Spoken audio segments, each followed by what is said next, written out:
¿Qué están construyendo ahí? ¿Qué diablos están construyendo ahí? Enron tardó 16 años en pasar de los 10.000 millones de activos a los 65.000 millones de activos aproximadamente. Tardó 24 días en irse a la quiebra. ¿Qué diablos están construyendo ahí? La compañía se hundió tan rápida y tan profundamente que quebró en cuestión de semanas. E inmediatamente tuvo todos los ingredientes para ser un escándalo gigantesco. Nos están ocultando algo. El error fatídico de Enron, el mayor de todos, fue el orgullo. Pero también fue la arrogancia, la intolerancia, la avaricia. Estaban tan cegados por el dinero que no vieron que estaban hundiendo su propio bote salvavidas. Tenemos derecho a saber. Cada vez eran más avariciosos. Tarde o temprano iban a despeñarse por ese barranco a 140 kilómetros por hora. Lo asombroso es que les saliera bien durante tanto tiempo. En realidad, Enron era un castillo de naipes. Lo que no sabíamos es que ese castillo de naipes lo habían construido sobre un charco de gasolina. Todo se quedó en agua de borrajas. Va a dar comienzo la vista. Trataremos una de las mayores quiebras en la historia corporativa de Estados Unidos. Lo que importa aquí es averiguar qué sucedió, quién fue el responsable y qué podemos hacer para prevenir que algo así vuelva a suceder de nuevo. En mi opinión, la historia de Enron nos resulta tan fascinante porque la vemos como una historia de cifras, una historia de transacciones complicadísimas, pero en realidad es una historia de seres humanos y una verdadera tragedia humana.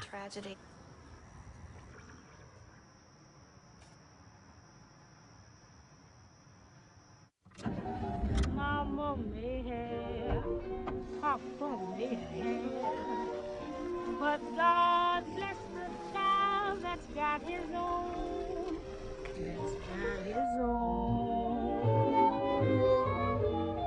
Yes, the strong gets more, while the weak ones fade. Empty pockets don't ever make the grave. Los tipos que estafaron a América. Papa may have, but God bless the child that's got his own, that's got his own. Money, you got lots of friends crowding round the door.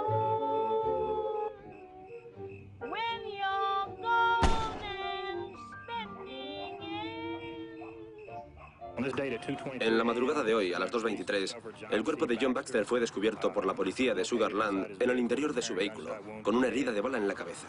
Se encontró una nota de suicidio. Señor, ¿puede decirnos si esto tiene algo que ver con la quiebra de Enron? Sabemos que era empleado de Enron, pero en cuanto a las razones del suicidio, no sabemos nada.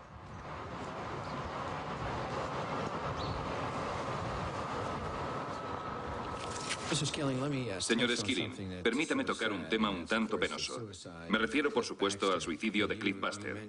En su declaración inicial, usted dijo que era su mejor amigo. Antes de su muerte, ¿solía tener muchas conversaciones con él? Sí. ¿Y alguna de ellas estaba relacionada con Enron? Sí. No hay nadie que conociera a Cliff que no se diera cuenta al final de que estaba destrozado por lo que había pasado.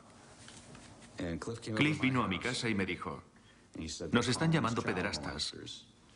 Jamás podremos lavarnos esta mancha. Pero, señor Skilling, ¿usted no cree eso? No creo que... ¿No cree que la prensa ni quienes les insultaban a Cliff Buster o a usted o a cualquier miembro de la junta directiva les denigraban o manchaban su reputación? ¿No cree que tengan razón?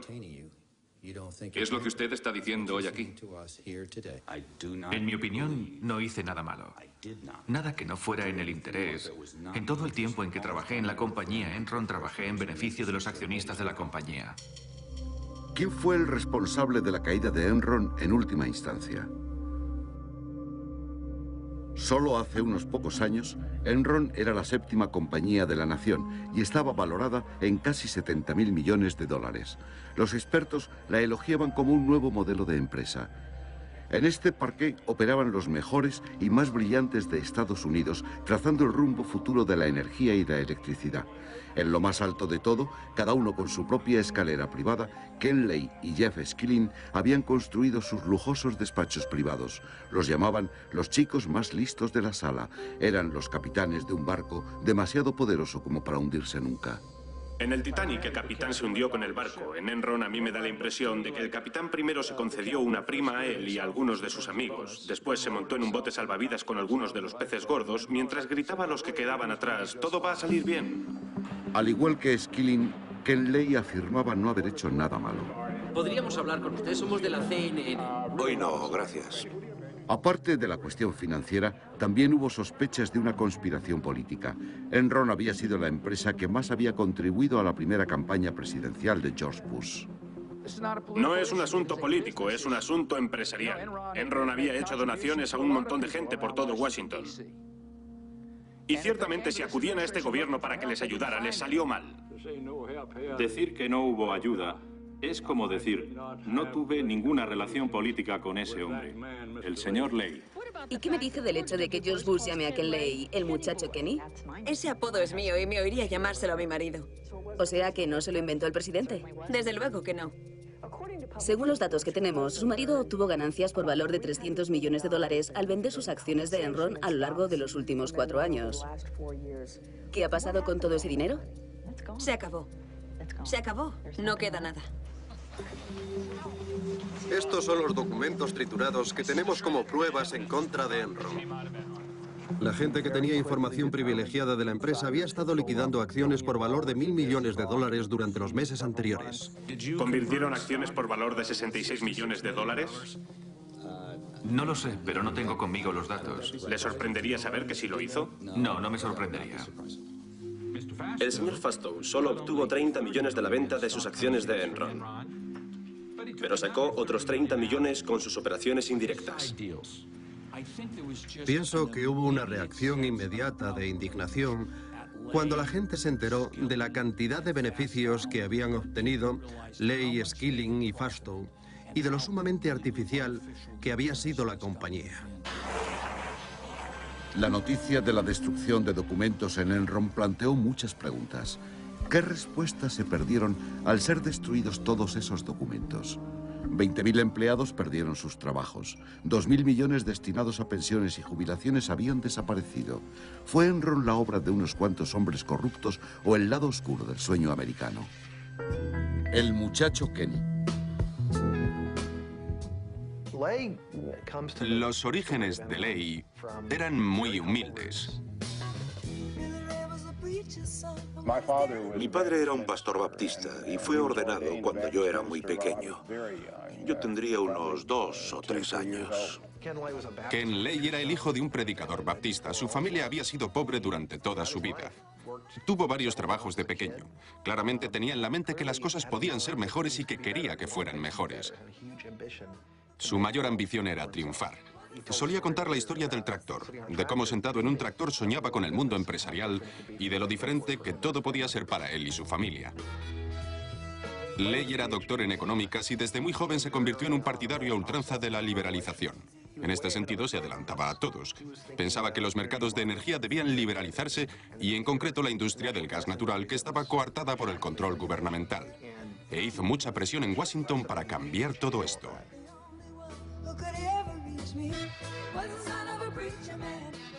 En Washington, Lay se unió a una nueva cruzada para liberar a los empresarios de las normas y regulaciones del gobierno. El gobierno no es la solución a nuestro problema. El gobierno es el problema. Las sociedades que han logrado el progreso económico más espectacular y con una base más amplia en un periodo menor de tiempo no son aquellas que están más estrechamente controladas, ni necesariamente las más grandes o las más ricas en recursos naturales. No, lo que las une a todas es su voluntad de creer en la magia del mercado.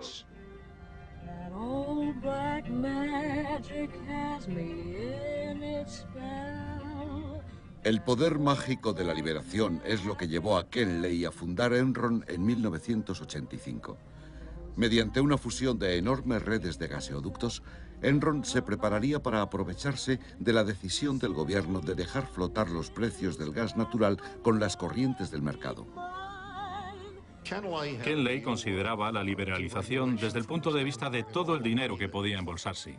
Ken Lay no estaba solo. Un par de magnates tejanos del petróleo estaban de acuerdo con él en dejar al gobierno fuera de juego en el negocio de la energía. Creo que podían entenderse mutuamente. Era cortesía profesional entre una víbora y una serpiente de cascabel. Lay era más amigo del padre, pero mientras fue gobernador de Texas, George Bush no tenía ningún problema en hacer llamadas telefónicas por Ken Lay. No hay ni un solo precedente de esto. Esta es, con mucho, la relación más importante y decisiva entre la familia de un presidente y una empresa en la historia de los Estados Unidos. Cuando Rich Kinder, uno de los ejecutivos de Enron, se marchó de la compañía, Lay le preparó un vídeo de despedida. Rich, me han pedido que piense en algo que decirte en tu despedida de Enron. Y es esto. No te vayas de Texas. Rich, te has portado fenomenal con la familia Bush. No creo que nadie haya hecho más para apoyar a George. Y por supuesto, en este momento de mi vida y en la de Bárbara también, eso es lo que realmente importa, tu familia y tus amigos. Durante su mandato, George Bush padre se había encargado de que el gobierno destinara miles de millones de dólares en subsidios a Enron Internacional y ayudó a promover a Lay como embajador extraordinario de la liberalización. Enron es una compañía que negocia con absoluta integridad con todo el mundo. Queremos que todo el mundo que cierre un trato con Enron se vaya pensando que le han tratado con total integridad y sinceridad. Siempre se presentaba bajo el manto de la rectitud moral, pero hubo un episodio al principio que puso en tela de juicio su integridad. Fue el escándalo del petróleo de Enron, también conocido como el escándalo Valhalla. Mientras trabajaba en Arthur Andersen, ¿participó en la investigación de una compañía llamada Enron Oil? Sí, así es. El problema con esa compañía en 1987 fue la malversación de fondos por parte de dos operadores. En 1987, dos operadores de petróleo de Enron hicieron apuestas sobre si los precios del petróleo subirían o bajarían. La compraventa de petróleo es como el juego. A veces se gana, a veces se pierde. Pero Enron Oil parecía siempre ganar, para gran alegría de Ken Lay. Traté de explicarle a Ken Lay el tremendo riesgo que se corre en ese mercado. Puedes perder hasta 10 veces tu inversión original. Mike McElroy, un operador veterano, sospechaba de la estabilidad de los altos beneficios de Enron Oil. Este negocio de compraventa de petróleo tenía beneficios que nadie podía entender y que muchos de los lugartenientes de Ken Lay cuestionaban. Decían, este negocio no puede generar tanto dinero legítimamente. Algo raro está pasando. Algo raro estaba pasando. La primera pista fue un soplo anónimo sobre el presidente de la empresa, Louis Bourget. El señor Bourget había cogido más de 3 millones de dólares de los fondos de la empresa y los había ingresado en su cuenta personal. Había cuentas en paraísos fiscales, libros falsos y un rastro que iba desde el tesorero de la compañía Tom Mastroeni hasta un misterioso especulador libanés que nadie podía encontrar, M. Yas.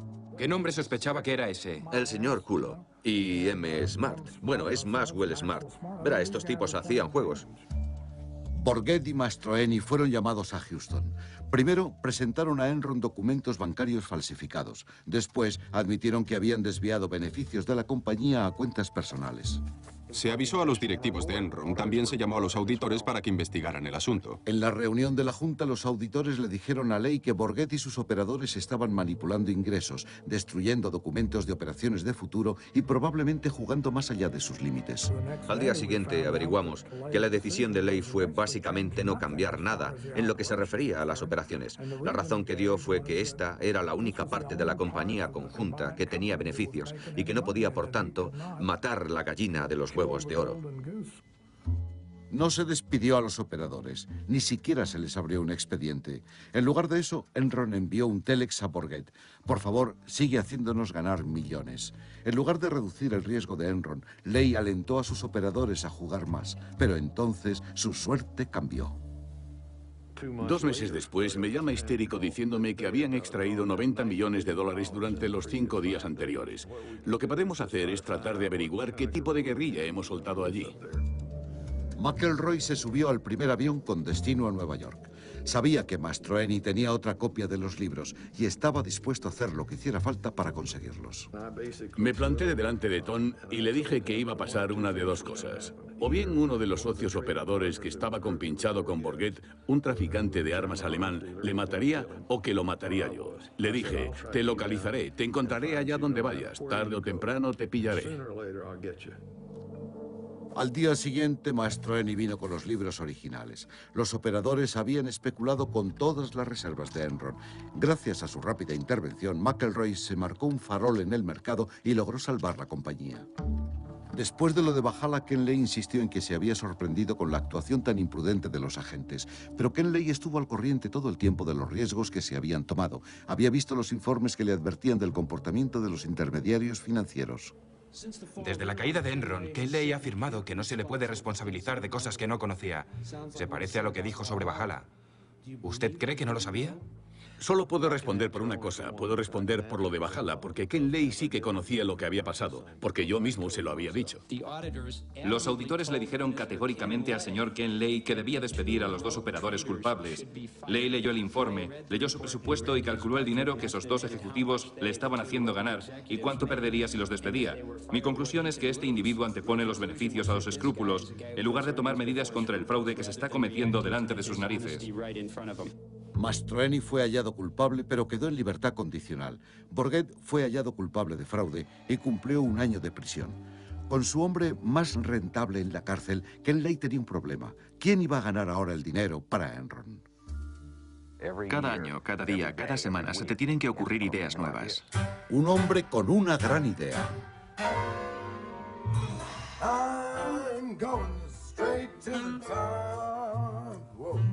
Ken Lay vio en Jeff Skilling al hombre que tenía la respuesta a lo que el futuro del negocio del gas natural debía ser. Ken Lay además se consideraba un visionario y le gustaba la gente con una gran imaginación. Le gustaba la gente con grandes ideas. Y Jeff Skilling era el que tenía las ideas más grandiosas.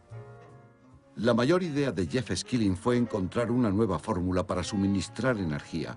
En lugar de ceñirse al fluido físico del gaseoducto, Enron se convertiría en una especie de mercado de valores para el gas natural. Era una idea mágica nueva, transformar la energía en un instrumento financiero que pudiera cotizar como las acciones y obligaciones. Y esa era la gran idea. En 1992, usando esa gran idea, nos convertimos en el mayor comprador y vendedor de gas natural de Norteamérica. Jeff era como el profeta. Vino y dijo, ahí fuera hay todo un mundo nuevo esperándonos. Olvidaos de todo esto del gaseoducto, de las conducciones terrestres, del gas por aquí y por allá. Podemos volver a crear esta industria por completo. Amanda Martin, una abogada de Vinson y Elkins, fue una de las primeras ejecutivas que Jeff Skilling contrató y se convirtió en parte de su círculo íntimo. El entusiasmo se palpaba. No se imaginan lo orgullosos que estábamos todos de estar allí. Por supuesto, teníamos un jefe que nos transmitió la seguridad que nos hacía creer que si éramos listos, podíamos lograr cualquier cosa. Y lo esencial, empezamos a ganar dinero. Y eso en sí fue la reafirmación de que esto podía ser algo grande. Skilling vio la oportunidad de construir una nueva industria y de empezar un negocio desde cero. Pero antes de unirse a Enron puso una condición específica. Tendrían que autorizarle a utilizar un tipo especial de valoración de inversiones llamado inversiones a precio de mercado. Arthur Andersen firmó y la Comisión de Valores lo aprobó. Recuerdo que entré y pensé, ¿qué está pasando aquí? Cosi y todo el mundo estaban entusiasmados. Trajeron champán. Nos habían concedido el sistema de valoración de inversiones a precios de mercado. A menudo pienso con cuánta nitidez recuerdo ese momento. Y ese fue el principio de una cadena de hechos que provocaron la caída de Enron.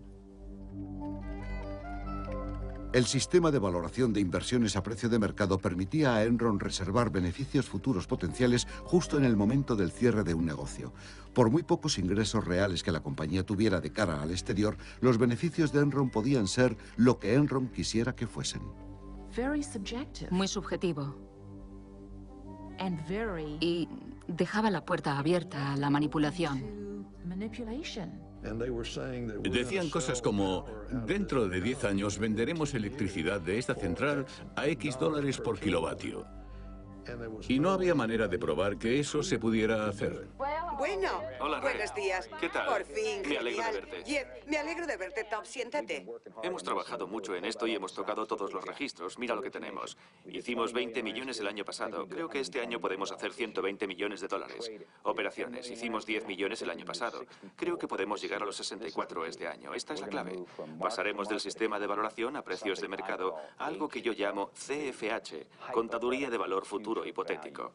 Si hacemos eso, podremos añadir tropecientos millones al balance final. Jeff, estupendo.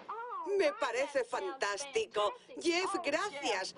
Ha sido una actuación soberbia. Vas a llegar muy lejos, chico. Probablemente a director de la compañía algún día. ¿Tú crees? Estoy segura. Realmente pensaba que esa idea lo era todo, y que cuando se te ocurría una idea, lo lógico era poder asegurar los beneficios de esa idea inmediatamente, porque de lo contrario, alguien de menos valía se beneficiaría en el futuro de lo que se le había ocurrido a algún genio en el pasado. Cuando Jeff Skilling solicitó una plaza en la Facultad de Empresariales de Harvard, el profesor le preguntó si era listo. Respondió, soy puñeteramente listo. Uno de sus libros favoritos era El gen egoísta, un relato sobre cómo la naturaleza humana se ve dominada por la avaricia y la competitividad cuando se trata de transmitir nuestros genes. En Enron, Skilling quería dar rienda suelta a los instintos básicos de la supervivencia de los más fuertes.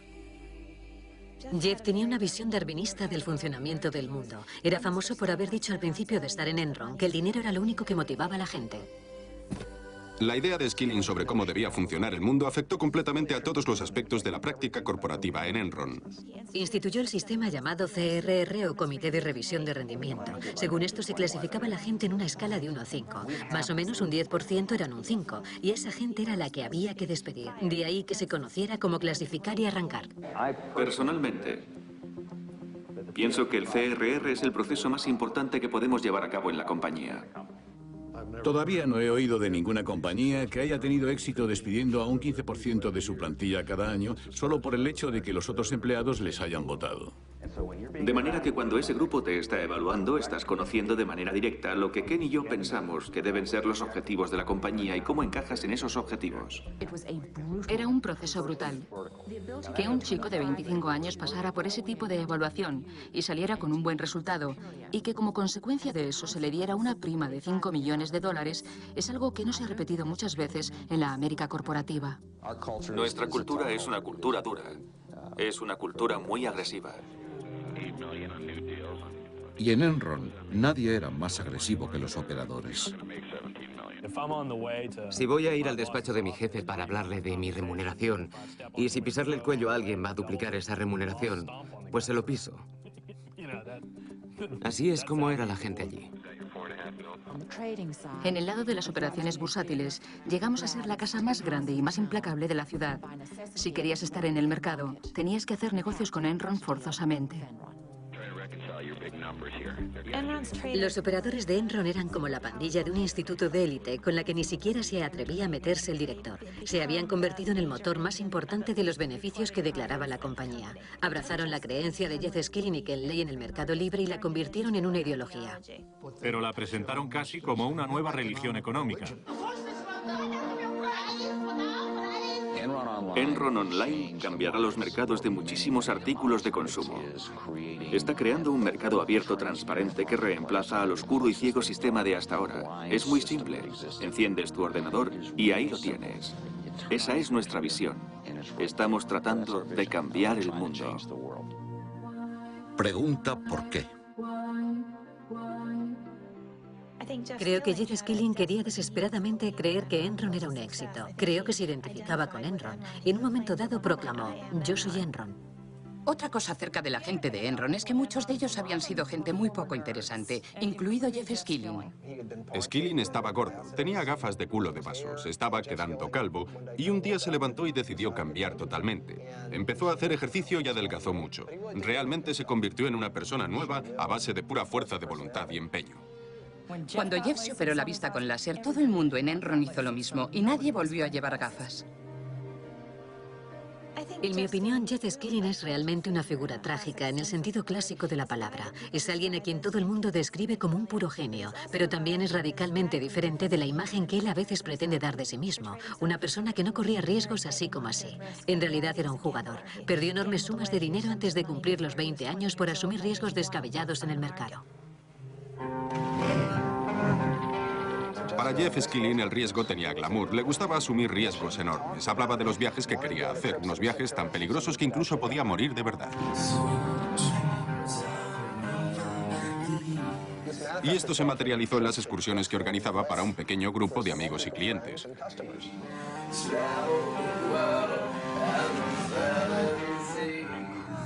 Un grupito selecto de Enron solía hacer viajes de aventuras. Andy Fausto iba, Ken Rice iba. Los viajes eran legendarios.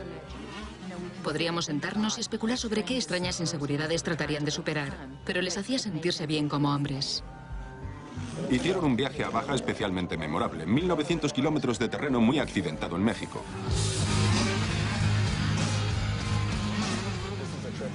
En este viaje hubo accidentes de moto. Ken Rice se rompió el labio y tuvieron que darle unos puntos. Hubo roturas de huesos. Uno de ellos volcó con un jeep y casi se mata. Esas historias se convirtieron en leyendas en Enron y alimentó la cultura del macho que había en la compañía.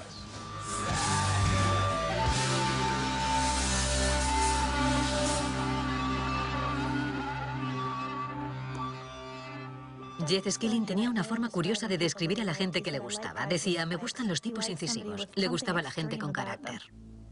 Tipos incisivos. Ken Rice era uno de esos tipos incisivos. Era el vendedor del grupo. Muy amigable, divertido, tenía don de gentes. Y era el que hacía negocios con las compañías energéticas. En el caso de Cliff Buster, el principal negociador de la compañía, tenía un talento extraordinario para cerrar tratos, pero era maníaco depresivo. Baxter era un tipo muy inteligente, muy directo. Le decía a Skilling lo que pensaba. Era el más cercano a Skilling, personalmente, más que ningún otro en la compañía. Había un hombre llamado Lupai que era un lugarteniente clave de Skilling y que contribuyó a la puesta en marcha del negocio bursátil. Después dirigió el proyecto maldito de Enron, los servicios de energía Enron. ¿En qué consistía la SE cuando usted era el director? Vender servicios de energía a los usuarios industriales. Lupai es el tipo que Skilling interceptó para que llevara la SEE, porque esto era sumamente importante para la compañía y para el futuro de Skilling. Le llamaba mi ICBM, y Lupai despachaba a sus enemigos con una habilidad increíble. Y si eso significaba eliminar gente, a Skilling le parecía bien. No siento nada. Lupai era un tipo misterioso. Era un poco como el director general invisible. Durante un tiempo estuvo en el piso séptimo, en un despacho muy largo, rodeado completamente de cristaleras. Y cuando entrabas, casi siempre estaba vacío.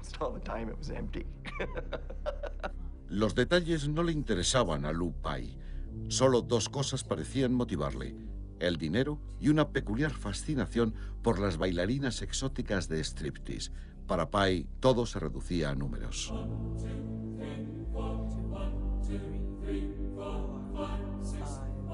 Iba allí todas las noches después del trabajo y solía llevarse a alguno de los operadores. También se gastaba bastante dinero. La mayoría de los gastos se cargaban a la cuenta de Enron. Había rumores de que se llevaba a las strippers a la planta de los operadores. Casi todo el mundo conocía la historia. Por lo visto, como es un tipo afable, de voz suave, muy tranquilo, parece que las bailarinas no se creían que fuera el director general. Así que se las llevó a su despacho. Y supongo que allí le harían funciones privadas.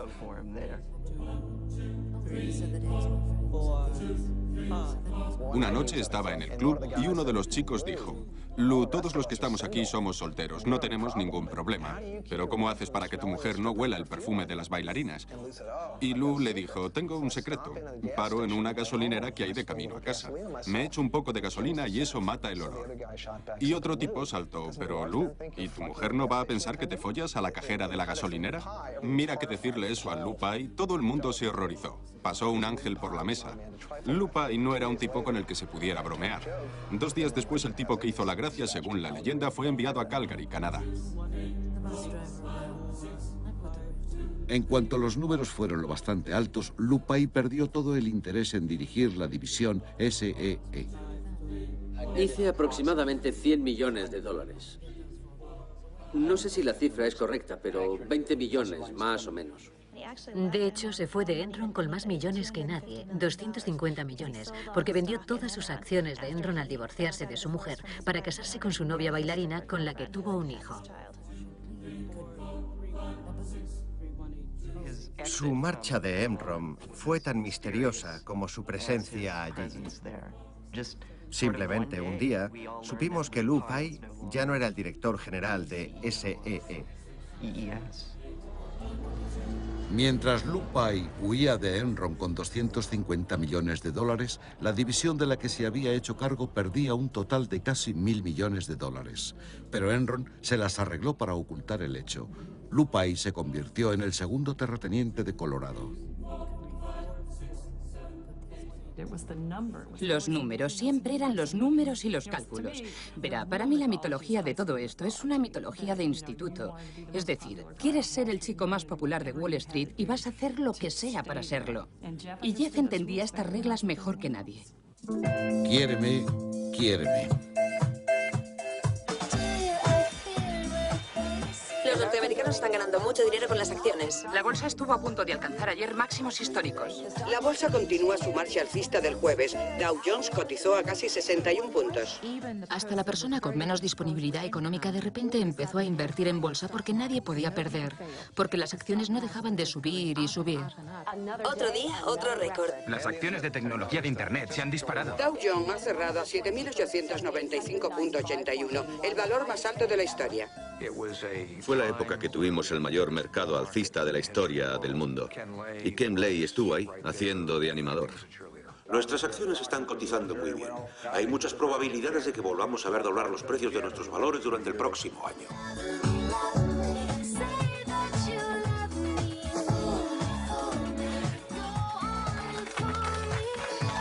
Enron montó una campaña para cautivar el corazón y las mentes de los analistas de bolsa. Las acciones de gas natural, incluido Enron. Nunca estamos satisfechos y no quiero que nos conformemos nunca con los precios de las acciones. Tienen que ser siempre más altos. Enron anunció un aumento del 30% en los beneficios cuando las operaciones por Internet dieron un gran empuje al volumen de sus negocios. Este juego se mantuvo en Wall Street de manera consistente durante la década de los 90, siempre que la compañía excediera las proyecciones de los analistas para la facturación trimestral de los valores. Las acciones subían. El juego se llamaba hinchar y retirar. Los altos ejecutivos provocaban una subida en la cotización de las acciones y luego cobraban sus opciones multimillonarias. La gente de Enron recibía gran parte de su salario en acciones. Todo el mundo tenía gran interés en que se dispararan los precios de los valores. Y eso venía motivado por la facturación de cada uno de los trimestres. Eran conscientes de ello.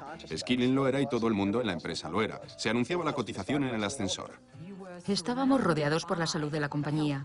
¿Cómo va el mercado de valores? Nos consumía.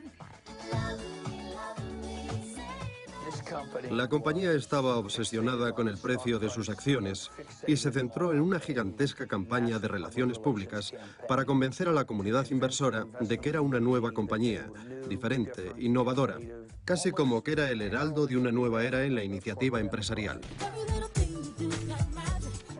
Ven a trabajar con nosotros.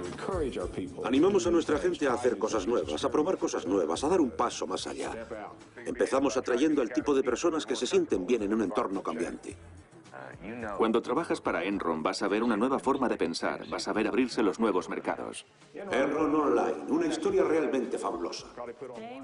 Eran tan buenos actores que convencieron a la Norteamérica corporativa de que eran más listos que nadie. Alan, con nuestras más sinceras gracias y admiración, nos complace entregarte el premio Enron por un distinguido servicio público.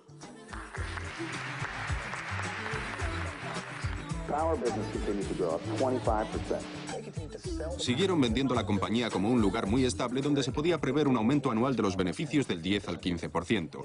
De hecho, para llegar a esas cifras, Enron estaba haciendo todo tipo de cosas cuestionables, asumiendo enormes riesgos. Nos gusta el riesgo, porque arriesgándote es como se gana dinero.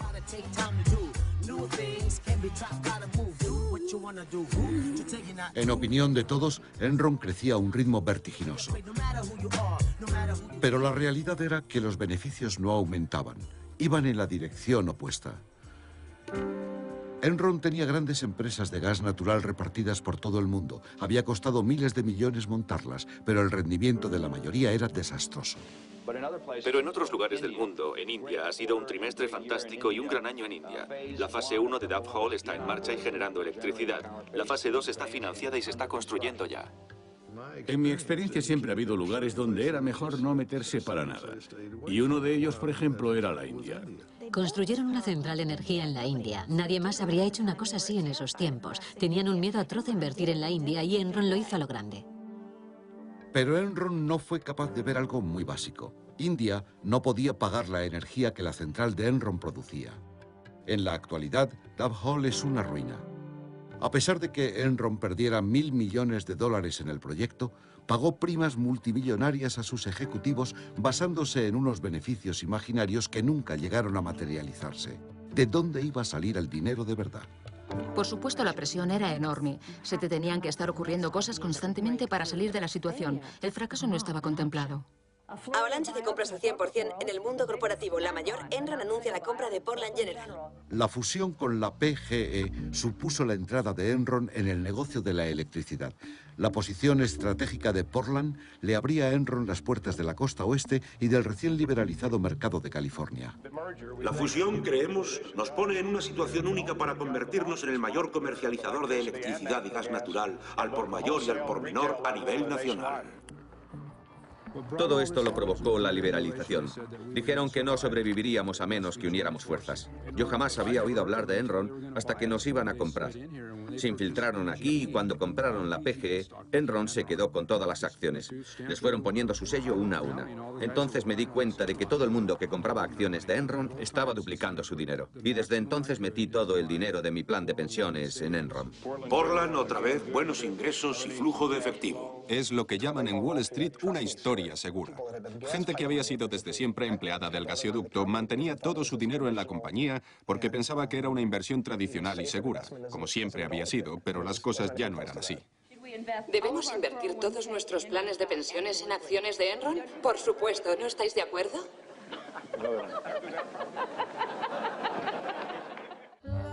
Se vende amor.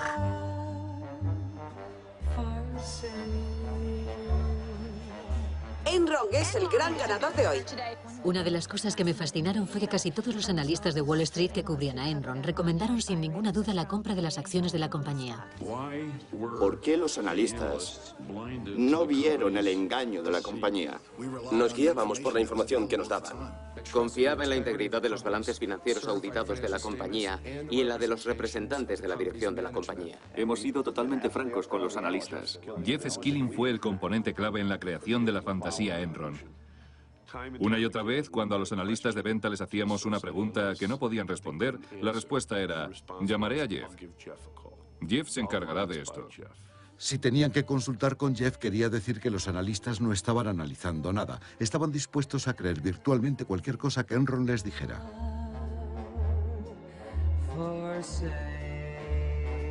La mayoría de los analistas en este momento predicen que podremos llegar a los $115 por acción. El analista que no comulgara con la postura de la compañía se convertía en enemigo de Enron. El director financiero de Enron, Andy Fastow, no le quitaba los ojos de encima a John Olson, uno de los pocos analistas que se mostraba escéptico con la historia de Enron.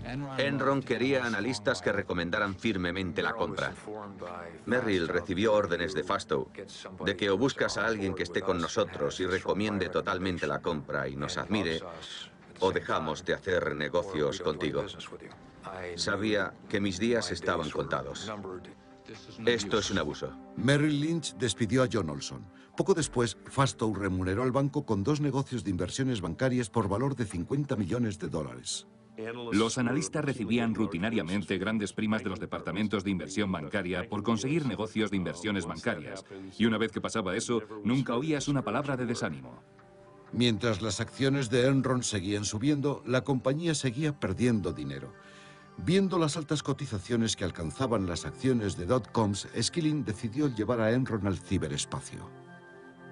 Estamos en el proceso de ver si podemos crear un mercado de valores de banda ancha. Enron está utilizando su experiencia en la compraventa de gas para comerciar con otras formas de energía, incluso con el espacio de esa autovía de la información llamada banda ancha. Ken Rice lleva 20 años trabajando para Enron. Enron ha hallado el modo de estar a la cabeza de las cosas. Desde las 7 de la mañana hasta las 7 de la tarde estamos pagando un ancho de banda que no utilizamos. ¿Por qué? ¿Por qué? Uno de nuestros lemas aquí es preguntarnos por qué.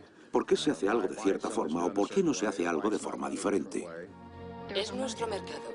¿Por qué no podemos vender ancho de banda a otras compañías? Convertirlo en un artículo de consumo como las chuletas de cerdo.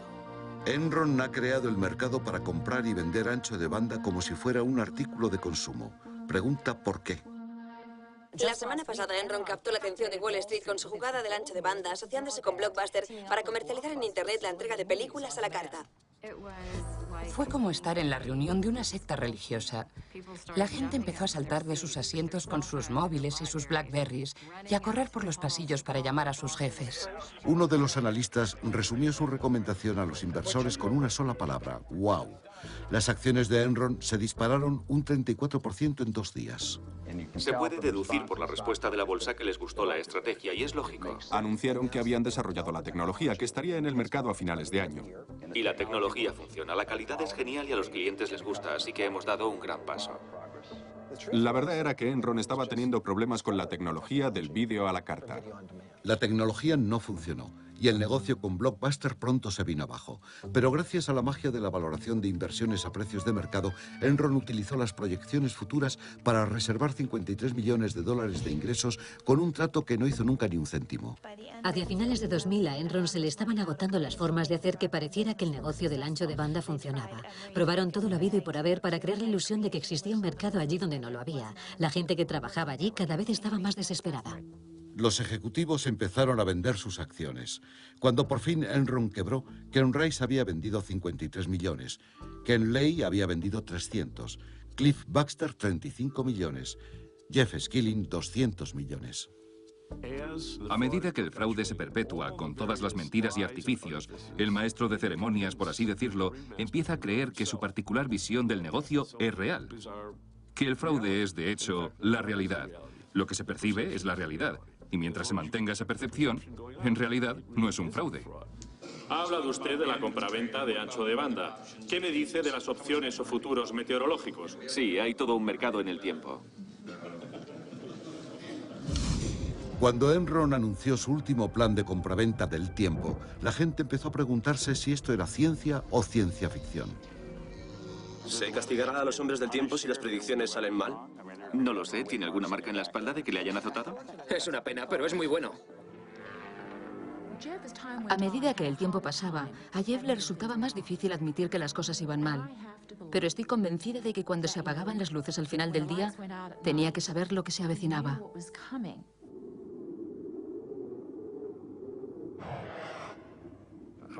Lo compararía con el Titanic, cuando tienes un capitán que está diciendo mantenga la máxima velocidad y chocan contra un par de icebergs, pero siguen a toda marcha. El capitán de este barco, el Enron, ignoró todas las señales de advertencia, y eran muchas. Y el capitán del barco era... Kenneth Lay.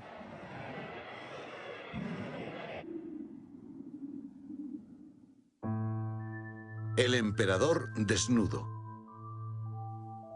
Ha sido uno de los días más sangrientos en la historia de Wall Street.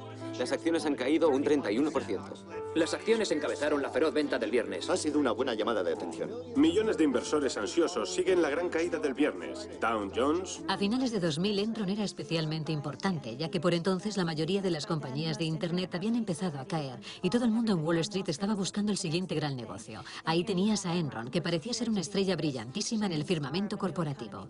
Los precios de sus acciones subieron un 90% en el 2000 y el año anterior ya habían subido un 50%. En Wall Street eran las acciones con mayúscula, porque era una de esas compañías que en teoría no podía ir mal.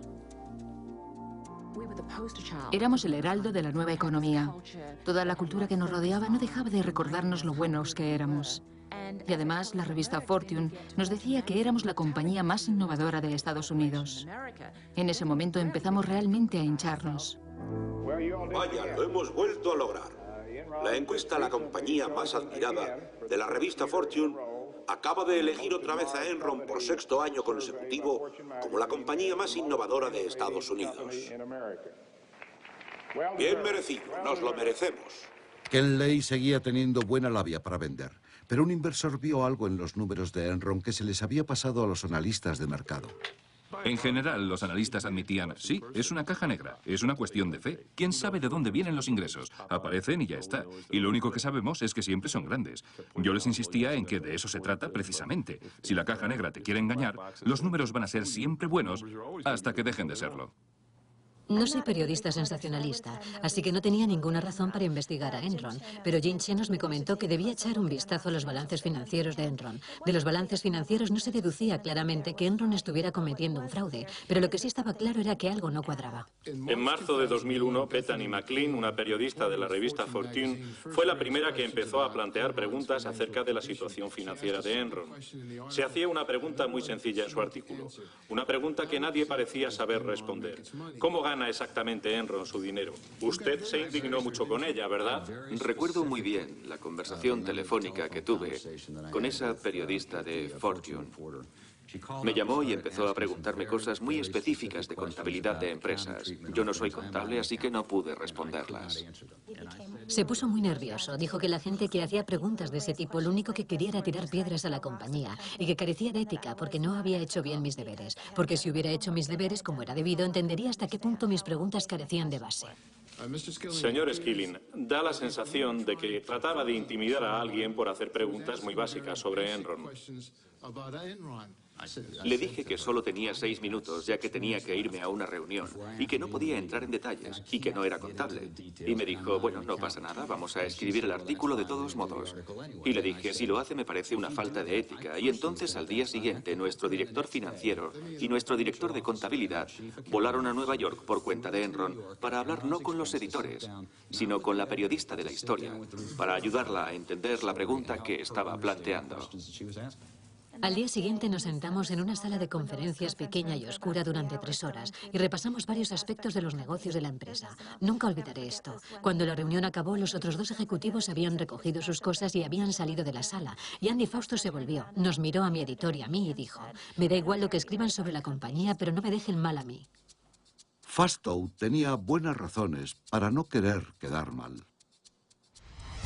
Andy Fausto dirigía unas sociedades que tenían negocios con Enron y estas aparecían en los balances financieros de la compañía. Pero no las mencioné en mi artículo porque pensé, bueno, los contables y el cuerpo directivo han dicho que no hay nada raro. Estaría loca si pensara que puede haber algo raro en ellas. La historia que escribí en realidad era bastante suave. El título era ¿Está sobrevalorada Enron? Pero al final no pude probar nada más, solo que eran acciones sobrevaloradas. Y probablemente fui demasiado cándida por no sospechar que había algo más que todo eso. ¿Su artículo era muy crítico? Sí, lo fue. El titular del artículo de la revista Fortune era ¿Están sobrevaloradas las acciones de Enron? La idea principal del artículo es que Enron es una especie de caja negra, lo cual, lo siento, es verdad. Quiero decir que es bastante difícil mostrar a la gente los detalles de cómo fluye el dinero, sobre todo en los negocios al por mayor. La única razón de que Fortune haya hecho este análisis es porque Business Week había publicado un artículo favorable sobre Enron una semana antes, y todos conocemos la competencia en la prensa, la competencia que hay entre revistas. Cuando alguien dice algo bueno, el otro tiene que decir algo malo. Creo que esa es la génesis de todo esto, de manera que esta crítica me parece algo ridícula. Cuando Bethany McLean de la revista Fortune empezó a analizar la liquidez de la empresa y escribió un maravilloso artículo que decía echen un vistazo a la liquidez del primer trimestre, del segundo, del tercero y de final de año, ella no invirtió en Enron por una razón. Las finanzas de Enron no cuadraban, pero tienes que estar dispuesto a decir en voz alta que el emperador está desnudo y este emperador era muy poderoso. Hoy vamos a desvelar una nueva visión corporativa. Vale, ¿listos? 1, 2, 3. ¿Cómo lo veis? Es realmente difícil decir cuándo Enron traspasó por primera vez los límites de la legalidad, pero no hay duda de quién fue la persona que llevó a la compañía a hacer eso. Era un protegido de Jeff Skilling llamado Andy Fastow. El aprendiz de brujo.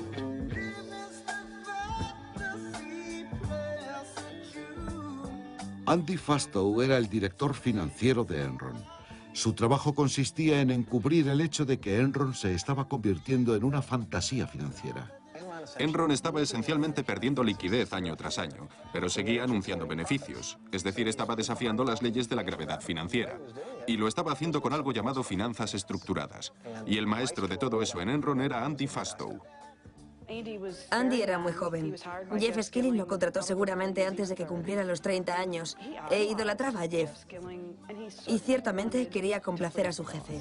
Para complacer al jefe, Fastow tuvo que ingeniárselas para mantener una cotización de las acciones siempre a la alza, escondiendo el hecho de que Enron había incurrido en una deuda de 30.000 millones de dólares. La presión de mantener las acciones al alza ocasiona que la gente empiece a hacer trampas. Pero entonces llega el siguiente trimestre y tienes que hacer un poquito más de trampas para cubrir las trampas anteriores. Y cuando te das cuenta, has creado una bola de nieve que no puedes detener. Fastow creó cientos de compañías especiales para que realizaran un truco de magia, mantener las acciones de Enron a flote haciendo desaparecer la deuda.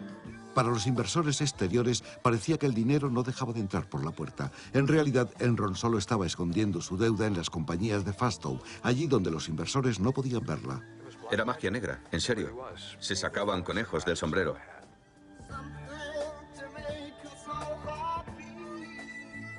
Podían esconder una deuda, podían esconder las pérdidas. Muchas de las compañías tenían nombres exóticos: Jetai, Chuco, Raptors.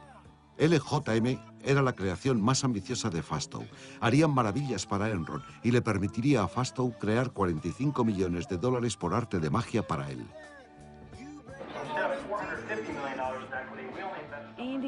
Todos sabíamos que Andy no tenía unas convicciones morales muy fuertes. Fue casi como si Jeff Skilling dijera: está bien, estamos pasando un bache. Dejemos hacer a Andy para que podamos rellenar los agujeros financieros, a sabiendas de que Andy se guardaría algo para él en cada transacción. Se parece un poco a la historia de Fuego en el Cuerpo. Skilling sería Kathleen Turner y Andy sería William Hart. Al final, sin que se diera cuenta, ayudó a todos los ejecutivos a llenarse los bolsillos. ¿Qué me hubiera gustado? No haber oído nunca hablar de LJM. ¿Quiere eso decir que conocía su existencia y que le parecía bien? Arthur Andersen y nuestros abogados habían investigado a fondo la empresa y a ellos les pareció bien. Si la teoría es que Fastow empezó a hacer de las suyas en lo profundo de la jungla de Enron y que era el único jinete del apocalipsis, no me lo creo. Skilling, Lay y la junta directiva de Enron habían dado el visto bueno a los fondos de la LJM de Fastow. Vieron las ventajas de dejar hacer a Fastow. Es en el mejor interés de Enron, porque Enron necesita el capital para empezar. En un vídeo secreto que apareció después de la quiebra, se ve a Fastow vendiendo la LJM a un grupo de banqueros de Merrill Lynch. Les sermonea sobre las ventajas de invertir en un fondo que solo compra activos de Enron. Recuerden, no me estoy vendiendo a mí mismo los activos. Ellos son los propietarios de los activos. Ellos son los que se los venden a LJM2. Fastow sabía qué tipo de trato estaba ofreciendo, siendo como era el director financiero de Enron. Podía garantizar beneficios para la LJM. Creo que es una oportunidad extraordinaria. Se parecía al gato de Cheshire, con esa mueca sonriente, mientras hablaba de todas las ventajas del fondo. Y habla de las ventajas informativas que va a tener en virtud de su doble papel como director financiero de Enron y como director de estos fondos. No hay aquí un conflicto de intereses. Nunca he dicho que no fuera a estar en ambos lados de la transacción. Siempre estaré de parte de la transacción de LJM. Era el socio general de LJM y al mismo tiempo el director financiero de Enron. ¿Cómo no va a haber un conflicto de intereses? Porque nunca debería ponerse nadie en una situación en la que tuviera que decidir con cada transacción de qué lado iba a estar, de la de los intereses de Enron o de la de sus socios limitados. Porque la sociedad LJM existía solamente para hacer negocios con Enron. Como se puede imaginar, Andy, como director financiero de Enron, estaba fuertemente respaldado. Y en consecuencia, había 5 o 6 bancos importantes que estaban dispuestos a embarcarse en esto. Claro que se embarcaron. ¿Y por qué no? Fastow les estaba dejando jugar con las fichas de Enron. Fastow estaba usando las acciones de Enron como garantía para un montón de cosas. Estaban especulando con su propia compañía en las transacciones. Con la perspectiva de unos beneficios que excedieran el 2000%, 96 banqueros individuales invirtieron en LJM. Algunos de los principales bancos norteamericanos llegaron a invertir hasta 25 millones cada uno. Estaba la florinata de Wall Street, JP Morgan Chase, CS First Boston, Citibank, Merrill Lynch, Deutsche Bank. Estos son algunos de los principales bancos inversores del mundo. Es difícil rechazar una cosa así. Bien. Es asombrosa la habilidad de Enron y de Andy Fastow para trabajarse Wall Street, explotando la avaricia de Wall Street para sacarles el dinero. Citando a Lenin, eran los idiotas útiles de los banqueros inversores. Los idiotas útiles. Tan alarmante como la mala conducta de la propia Enron son las pruebas, cada vez más abundantes, de que instituciones financieras de gran renombre en Estados Unidos no solo tomaron parte en las prácticas engañosas de Enron, sino que las diseñaron, las promovieron o se beneficiaron de ellas. El fraude de Enron es la historia de la corrupción sinergética. Se supone que en el sistema tiene que haber inspecciones y balances. Se supone que los abogados tienen que decir no. Se supone que los contables tienen que decir no. Se supone que los banqueros tienen que decir no. Pero nadie de los que se supone que tenían que decir no dijeron no. Todos cogieron su parte del dinero del fraude y se lo metieron en los bolsillos. Enron pagó a sus asesores bien. En el 2001, la auditoría Arthur Andersen recibió 1 millón semanal.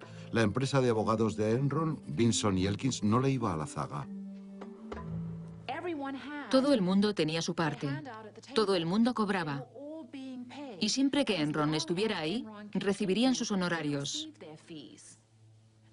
Eran parte del proceso. Así que ahora que no digan, no sabíamos nada. Si hubiéramos sabido entonces lo que sabemos ahora sobre las prácticas de Enron, no habríamos realizado estas transacciones con Enron. Los hechos que han salido ahora a la luz sobre Enron no los conocíamos entonces. Tengo la certeza de que los profesionales del Citigroup que estuvieron implicados actuaron de buena fe. Me gustaría que mirara este correo electrónico del Citigroup. Documento 333/I. Las pruebas aportadas por los correos electrónicos son demasiado evidentes. En un correo que recuerdo, el banquero escribe: a Enron le encantan estos tratos. Produce efectivo, pero no tienen que dejar al descubierto la deuda en la hoja de balances. Hasta un escolar lo entiende. Los banqueros fueron todos partícipes con conocimiento de causa de este negocio ilícito. Merrill Lynch ayudó a Enron a maquillar sus libros, fingiendo la compra de un activo existente de Enron, cuando en realidad lo que estaba haciendo era conceder un préstamo. Esta farsa de contabilidad se refería a la venta de 3 barcazas nigerianas. Nigeria está muy lejos de Manhattan. Sin embargo, por alguna razón, hacia finales del cuarto trimestre de 1999, Merrill Lynch de pronto decidió comprarle a Enron 3 barcazas nigerianas de energía. Las barcazas nigerianas no tenían nada que ver con los negocios de Merrill Lynch. Era una transacción descaradamente ilegal. Se trataba solo de comprarlas para sacarlas de los libros de Enron y que Merrill Lynch se las guardara durante 5 meses y que luego Enron se las volviera a comprar. Señor Martin, ha testificado aquí hoy que no hubo garantía y lo ha dicho bajo juramento.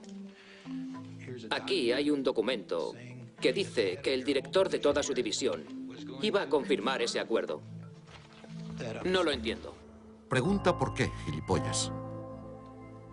A lo largo de 2001, Skilling se fue deprimiendo cada vez más. Siempre había sido un hombre temperamental, pero la gente que lo conocía dijo que cada vez lo veían más imprevisible. Se presentaba al trabajo sin afeitar, con los ojos vidriosos. Creo que ese era el resultado del conflicto que se operaba en su interior, al tratar de conciliar 2 ideas opuestas. Por un lado, Enron, la superestrella corporativa, y por otro, la sensación de que todo se venía abajo. Las primeras grietas en la imagen pública de Skilling aparecieron durante una teleconferencia con los analistas en abril del 2001.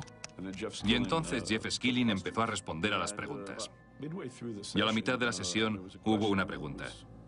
Era un comentario en voz alta bastante directo sobre por qué Enron, si era una compañía de servicios financieros, como decía ser, no podía publicar un balance de sus ingresos como la mayoría de las instituciones financieras hacían. Ustedes son la única institución financiera que no puede presentar un balance o una declaración de flujos de efectivo de sus ingresos. Bueno, mire... Bueno, muchas gracias. Gracias por su comentario. De nada. Gilipollas. Se oyó perfectamente a Skilling decir gilipollas. Y entonces dijo gilipollas. Tengo entendido que le llamó gilipollas. Esto provocó una increíble consternación en todo Wall Street, porque la gente pensó, un director general perdiendo los estribos de esa manera y llamando públicamente gilipollas a un inversor. Si pudiera volver atrás y deshacer lo hecho, no utilizaría el término que utilicé. Mark Palmer, director de Relaciones Públicas de Enron, incluso le pasó una nota a Skilling aconsejándole que se disculpara. Skilling cogió la nota y la metió entre una pila de papeles. Después los operadores de Enron, que se habían reído cuando Skilling le llamó a ese tipo gilipollas, le hicieron una seña. Era una variante del lema de la casa Pregunta por qué, que decía, pregunta por qué, gilipollas. ¿Por qué, gilipollas? Yo creo que Jeff estudió las cifras y vio que teníamos un déficit gigantesco. Fue la única vez que le vi realmente preocupado con la cotización de las acciones. Y no paraba de decirme, no sé qué diablos voy a hacer.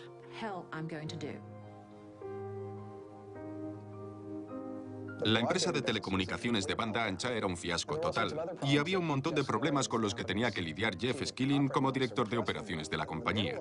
Y en medio de todo esto entra Ken Lay al despacho de Jeff Skilling con un muestrario de telas para el nuevo avión corporativo G5 de 45 millones de dólares que quería comprar. Y le dijo, Jeff, ¿puedo hacerte una pregunta muy importante? ¿Cuál de estas combinaciones para la cabina te gusta más?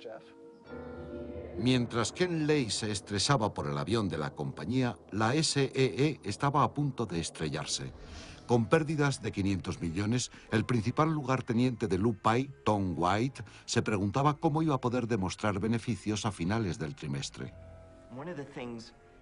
Una cosa muy rara que siempre sucedía en Enron era que durante semanas antes de cerrar el ejercicio trimestral, siempre teníamos la impresión de que no nos iban a cuadrar los números. Pero luego, de alguna manera, milagrosamente, siempre nos acababan cuadrando. Pero entonces alguien le preguntó a Tom White, ¿cómo es que siempre nos cuadran los números? Y su respuesta fue una palabra, California. California.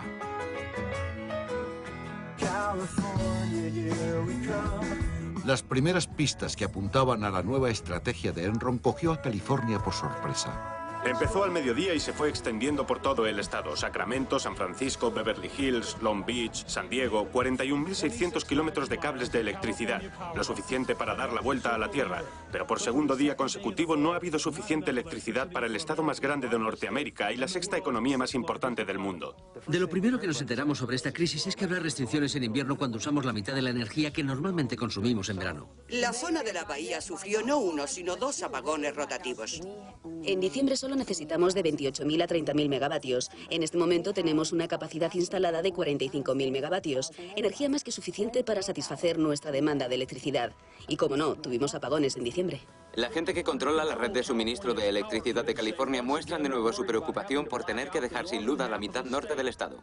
Cuando empezaron los apagones rotativos en California, la gente se entusiasmó. Era algo nuevo, era algo que nunca había pasado.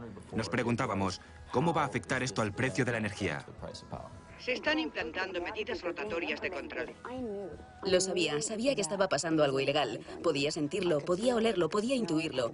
Y no había otra explicación, porque los números no cuadraban. Teníamos suficiente energía en California, nunca fue una cuestión de falta de suministro.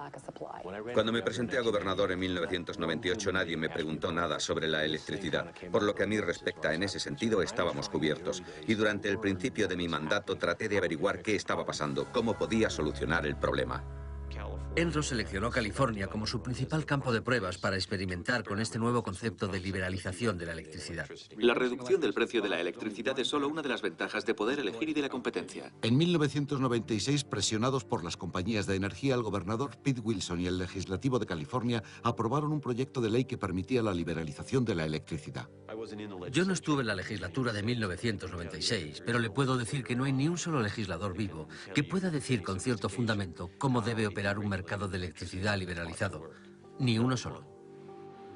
El sistema de liberalización de California fue un acuerdo extraño entre legisladores y defensores del mercado libre. Las reglas eran complicadas y difíciles de seguir. En Enron, el sistema californiano era poco más que una broma, y una vez que Enron afianzó su situación, se aseguró de que la broma fuera a expensas de California. Recuerdo la conversación que tuve con Ken.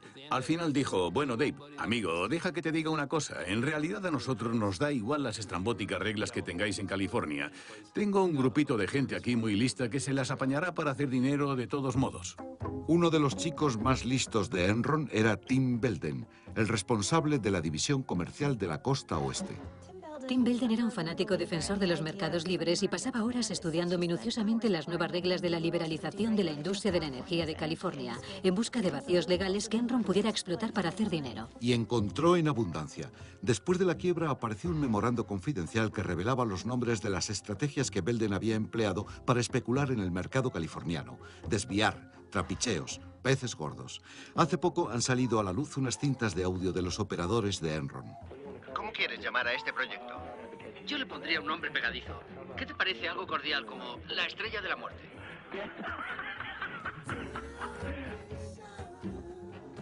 Las cintas revelaban el desprecio de Enron por cualquier valor que no fuera hacer dinero.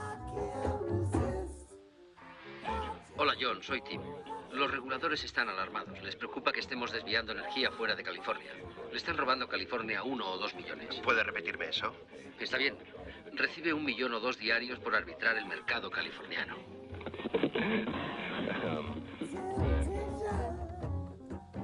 En nuestro argot, una oportunidad de arbitraje es cualquier oportunidad para hacer beneficios anormales. De manera que un beneficio normal sería facturaciones por encima y más de la norma. Me enseñaron que un buen operador es un operador creativo, y un operador creativo es un operador que puede encontrar oportunidades de arbitraje. Una de esas oportunidades se denominaba rebote. Hasta la vista, chicos. Me llevo la mía al desierto. En plena crisis de energía, los operadores de Enron empezaron a exportar electricidad fuera del estado. Cuando los precios se dispararon, dejaron de hacerlo. Estamos exportando como unos cabronazos. ¿Haciéndote rico? Intentándolo. Después de trabajar hasta 12 horas, los operadores se quedaban a estudiar minuciosamente los mapas de la red de suministro de energía del oeste, cuáles eran las permutaciones y combinaciones para mover la energía por todo el oeste, y creo que eso es algo que Enron conocía mejor que ningún otro distribuidor de energía del país. Conocemos todas las importaciones de California, conocemos el volumen de California. Nos están malcriando con todo este dinero. Has dicho que empieza a darte miedo estar haciendo tanto dinero, y me parece que estoy de acuerdo contigo. Estos son 2 operadores. ¡Operadores! Esto es lo que dicen. Lo que hicimos fue sobrecontratar la línea de transmisión sobre la que teníamos los derechos y decir a los servicios públicos de California, si queréis usar la línea, pagadnos. Cuando nos pagaron lo que pedíamos, los apagones ya habían empezado en California y el precio de la electricidad se disparó. ¿Tenía conocimiento de que estaba pasando esto? De la única cosa que tenía conocimiento, senadora, es de que había una diferencia de opiniones respecto a las reglas del sistema de operadores independientes. Así estaba establecido, las reglas no eran lo bastante claras. Los operadores de Enron de este documento admitieron haber hecho algo malo, pero usted no ve nada malo en ello. Tengo una última pregunta y ya acabo. Los operadores no tardaron en descubrir que cerrando las centrales de energía podían generar artificialmente problemas de escasez que dispararían más los precios. Hola, soy David, te llamo de Enron. Ajá. Por aquí no hay mucha demanda de energía. Si cerramos, ¿puedes ponerla en funcionamiento de nuevo en 3 o 4 horas? Claro. Entonces ve y ciérrala, ¿te parece? Vale. Cuando ves que 2 o 3 compañías de energía han bajado un 30 o 35% de su rendimiento debido a problemas de mantenimiento en un solo día y que como resultado el precio de la electricidad se dispara un 300 o 400% y que una semana más tarde alguien hace lo mismo en el norte de California, empiezas a creer que algo huele a podrido en Dinamarca. Queremos que seáis un poco creativos. Vale. Buscad una razón para interrumpir el funcionamiento. Un apagón forzoso, por ejemplo. Exacto.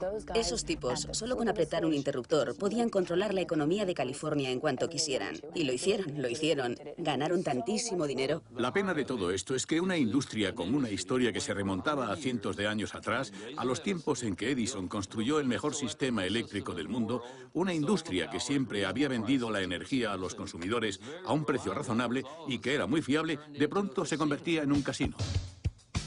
Con estas estrategias, Enron ganó algo de dinero. Pero el dinero de verdad vino de la predicción de que el precio de la energía subiría. Y lo hizo. Y los operadores de la costa oeste le hicieron ganar a Enron casi $2.000 millones.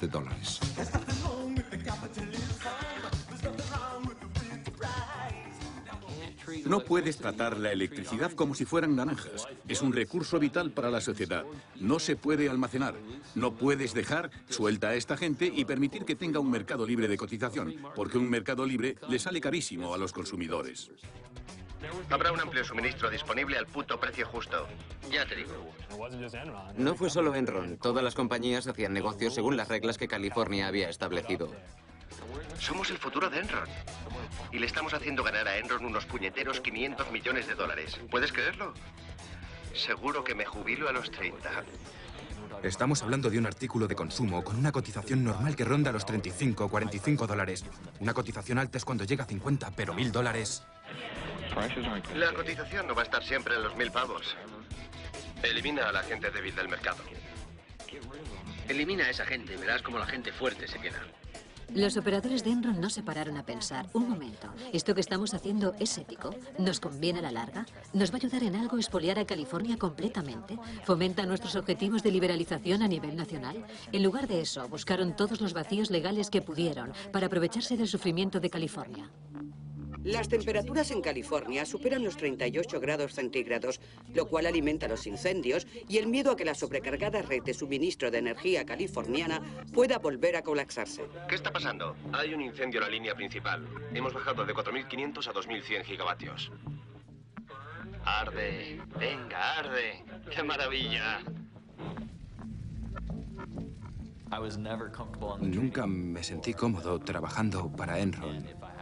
Y si tenía preguntas, no las hacía porque no quería saber la respuesta. No quería ver confirmado lo que ya sospechaba, que lo que estaba haciendo era realmente algo impropio, o por lo menos poco ético, por no decir peor. ¿Por qué los operadores hicieron lo que hicieron? ¿Fue por las primas multimillonarias que recibían o es que Enron había encontrado la manera de explorar el lado más oscuro de la naturaleza humana? A principios de los 60, Stanley Milgram trató de establecer los rasgos característicos de la gente malvada. Había una cepa mala de gente o era posible que personas normales pudieran hacer cosas realmente deplorables. De manera que ideó un experimento. En el experimento contaba con un actor que interpretaba a un sujeto experimental y un sujeto experimental de verdad. ¿Puede entrar aquí y sentarse? Entraban en una habitación y uno de los científicos decía: queremos descubrir si unas descargas eléctricas suaves mejoran la capacidad de la gente para recordar cosas. Incorrecto. Ahora recibirá una descarga de 75 voltios. Aire suave. Alguien ha gritado ahí dentro. El experimento de Milgram tiene mucho que decir de Enron porque la gente perdió el sentido de la moral. Con el experimento Milgram, una vez aceptas la idea de que no pasa nada si te comportas de forma inhumana, puedes hacer cualquier cosa. Y las descargas eran mayores a medida que el número de errores que cometían era mayor. No puede soportarlo. No voy a matar a ese hombre.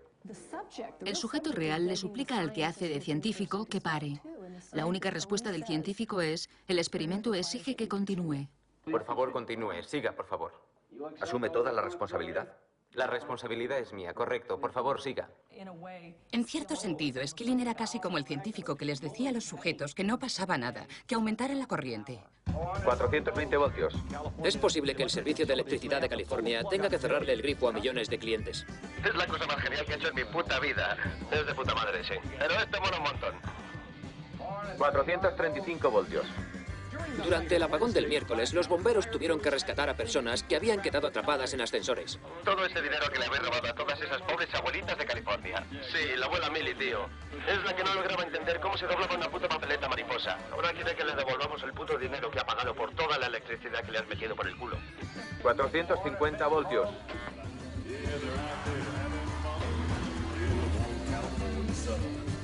Por favor, continúe. Siga, por favor. ¿Y va a seguir dándole? ¿Cuánto? ¿450 voltios todo el tiempo ahora? Correcto, continúe. Es un poco duro decir. No deberíamos hacer esto incluso aunque sea legal, porque, bueno, es nuestro trabajo, ¿no? Exacto. Lo mejor que podría pasar es que hubiera un puto terremoto, dejar que esa cosa se fuera flotando al Pacífico. Y que tuvieran que sacar las putas velas. 450 voltios. El descubrimiento de Milgram fue perturbador. El 50% de los sujetos estaban dispuestos a electrocutar a una persona, siempre y cuando las órdenes vinieran de lo que parecía una fuente legítima.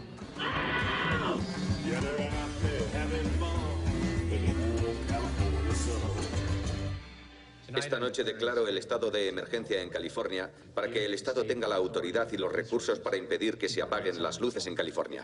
El gobernador, quien básicamente ha estado capitulando ante las exigencias de las compañías de energía y servicios, tiene que imponerse.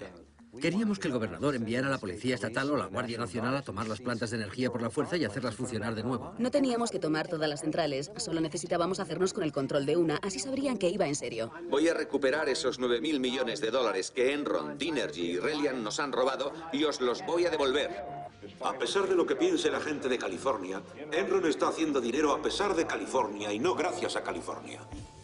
El año de crisis energética le costaría al Estado de California 30.000 millones de dólares. Los mercados de California son los mercados más regulados de Norteamérica en la actualidad. Y eso es lo que está causando el problema. California no liberalizó nunca. Enron compra acciones hoy. Muchas gracias, estamos haciendo lo que es debido. ¿Ustedes son los buenos? Somos los buenos, estamos del lado de Los Ángeles. No puedo evitarlo. ¿Sabéis cuál es la diferencia entre el estado de California y el Titanic? Están retransmitiendo esto y sé que me voy a arrepentir de lo que diga. Por lo menos el Titanic se hundió con las luces encendidas. Jeffrey Skilling, ¿cómo te sientes matando? Un alto ejecutivo de una de las mayores compañías de energía de Estados Unidos recibió anoche una estentoria bienvenida en San Francisco. Los manifestantes abuchearon al director general de Enron, Jeffrey Skilling, fuera y dentro durante su aparición en el club de la Commonwealth. Uno de los manifestantes incluso trajo consigo una tarta de arándanos y se la tiró. ¡Policía! Ha ganado 132 millones de dólares. Nos han subido un 50% la electricidad. Los consumidores californianos están indignados y deben estarlo. Y si tuviéramos algo que ver con esto, seríamos la gente más estúpida del mundo. Trabajo para una organización. Todos los días llama gente diciendo que no puede pagar las facturas de la electricidad. Has ganado miles de millones gracias a California. ¡A la cárcel! Cuando empezó a crecer la ola de indignación pública, Ken Lay huyó y organizó una reunión de amigos, y supongo que tuvo un poco más de vista que nosotros. Invitó a Arnold Schwarzenegger. Se reunieron en el Hotel Península para almorzar. Las notas de esa reunión siguen sin aparecer, pero sabemos que el discurso de Ken Lay fue: tenemos que mantener el curso de la liberalización y el mercado se corregirá solo y todo saldrá bien. En ese momento no entendimos por qué estaba tan preocupado, pero ahora sabemos por qué. El hecho es que Ken Lay estaba allí porque sabía que Enron era un castillo de naipes. Y si la liberalización se iba al garete, Enron iba detrás. Pero Ken Lay tenía una carta en la manga. En plena crisis energética, su amigo George Bush se convertía en presidente.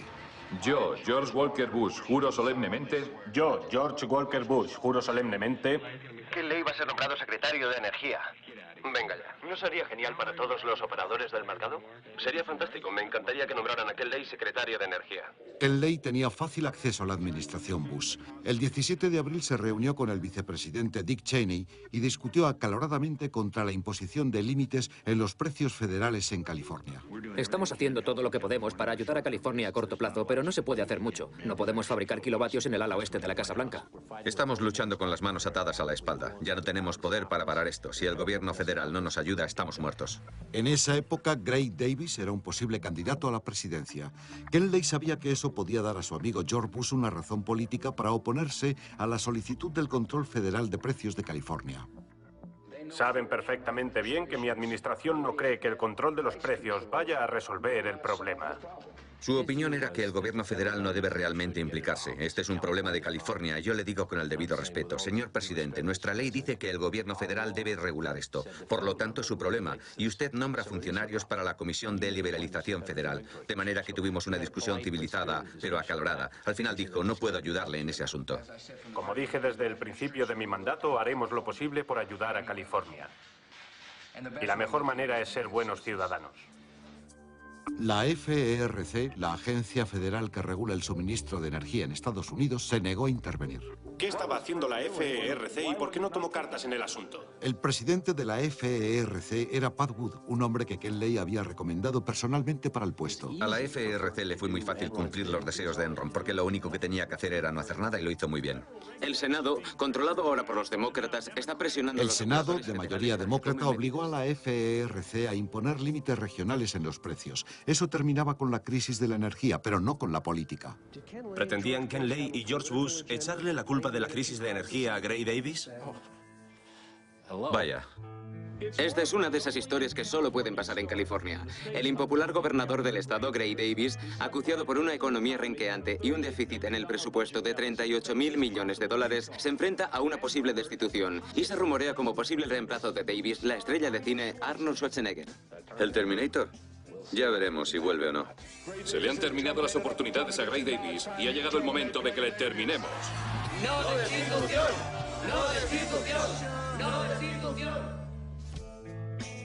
¿Podía haber predicho una falsa crisis de energía como resultado de una liberalización? Sí. ¿Podía imaginarme que Arnold Schwarzenegger sería gobernador como resultado de una liberalización? Nunca se me hubiera ocurrido una cosa semejante. Es como una película mala de ciencia ficción. Por lo visto, todos estábamos equivocados. Se pronuncia California. Damas y caballeros, el gobernador del gran estado de California, Arnold Schwarzenegger.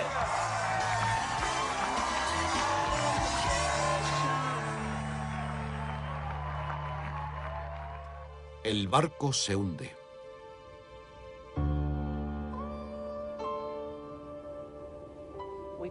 Se oían rumores por todo Main Street y por toda la ciudad de que las cosas estaban muy difíciles en Enron.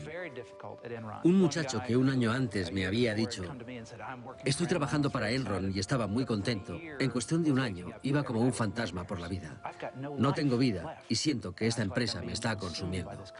Cuando empezaron a aflorar las dudas acerca de la compañía y del comportamiento impredecible de sus directores ejecutivos, las acciones de Enron comenzaron a caer. Recuerdo una de las reuniones más patéticas que tuve con Jeff. Me había ido de Enron y había vuelto para hablar de la posibilidad de volver o no. Y le dije: Jeff, tienes un problema muy gordo. Los operadores te van a cortar el cuello si piensan que así llegarán antes al comedero. Jeff no dijo nada. Miró por la ventana, luego me miró y dijo: sí, Amanda, probablemente tengas razón. Al final, los operadores dirigían Enron. Los locos habían tomado el control del manicomio. Durante todo el verano, las acciones siguieron bajando.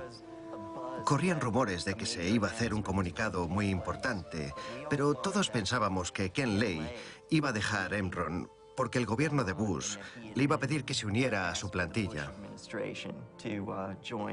Pero no era eso. Era Jeff Skilling, que nos comunicaba que abandonaba su puesto de director general. Eso fue una sorpresa para todos. Nadie podía creerlo. Un director general no dimite así como así, sin una campaña de relaciones públicas bien organizada de antemano para preparar el terreno, para que no haya trastornos, no haya preguntas, no haya titulares, lo cual, por supuesto, fue lo que pasó.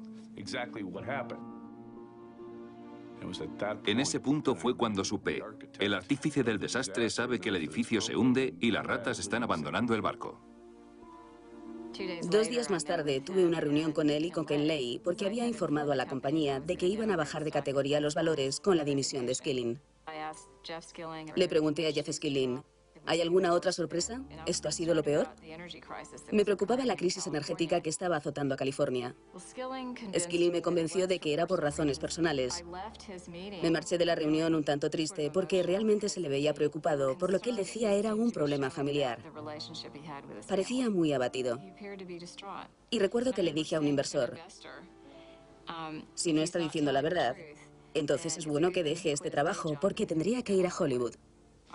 Dejé Enron el 14 de agosto de 2001 por problemas personales. Señor Skilling, se produjo un enorme terremoto en Enron a raíz de su dimisión. Y la gente en posiciones muy inferiores a la suya podía ver las grietas en las paredes, sentir los temblores, oír el ruido de las ventanas. Y quiere hacernos creer que estaba allí sentado en su despacho y que no sabía, no tenía ni idea de que este lugar se estaba viniendo abajo. El día que me marché, el 14 de agosto de 2001, pensaba que la compañía estaba en una situación financiera sólida. Creo que era suficientemente listo y ni siquiera tenía que serlo tanto. Había visto documentos que predecían perfectamente el futuro. Creo que fue lo bastante listo al pensar: me puedo largar ahora, la compañía no va a quebrar hasta dentro de un año o un año y medio, así que no podrán echarme a mí la culpa. Funcionaba bien cuando yo me fui, chicos. Después de la dimisión de Skilling, el presidente de Enron, Ken Lay, asumió el mando como director general.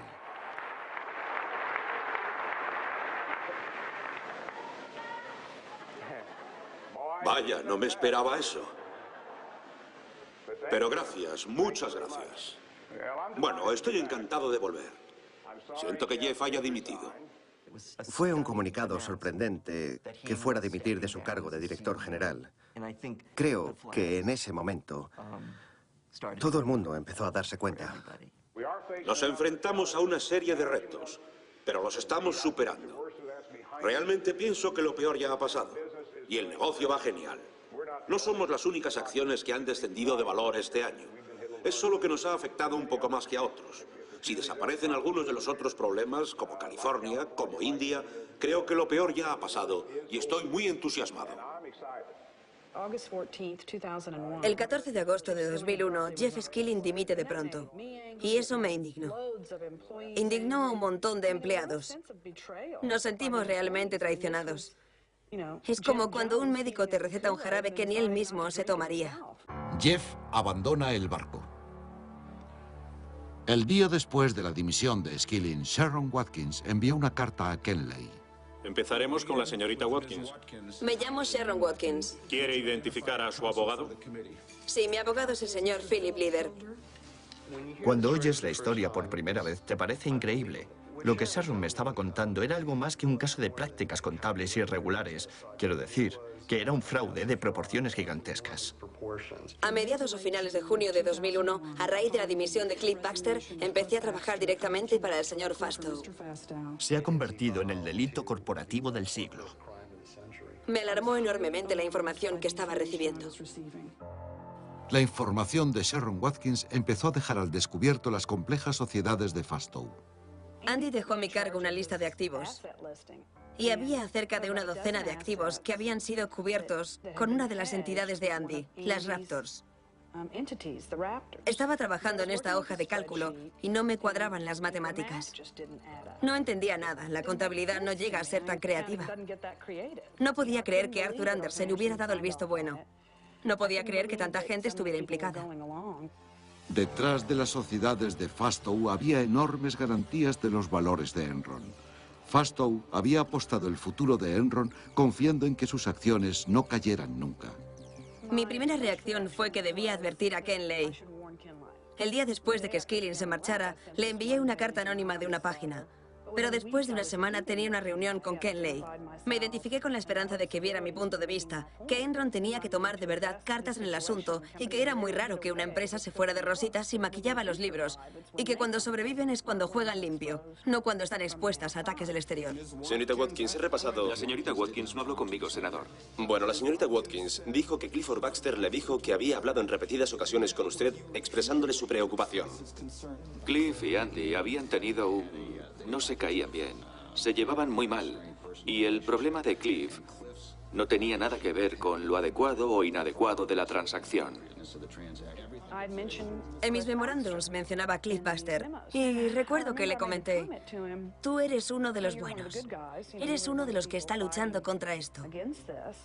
Y todo saldrá bien. Y me dijo: no creo que salga bien para ninguno de nosotros. Cuando empecé a trabajar en el libro con Sharon, me interesaba escribir sobre alguien que hubiera denunciado este tipo de fraudes. La gente no es consciente del valor de lo que hizo y de la valentía que hacía falta para hacer algo así en esa compañía. Andy Fastow no habría metido mano en la lata de Enron sin una autorización explícita o implícita del señor Skilling.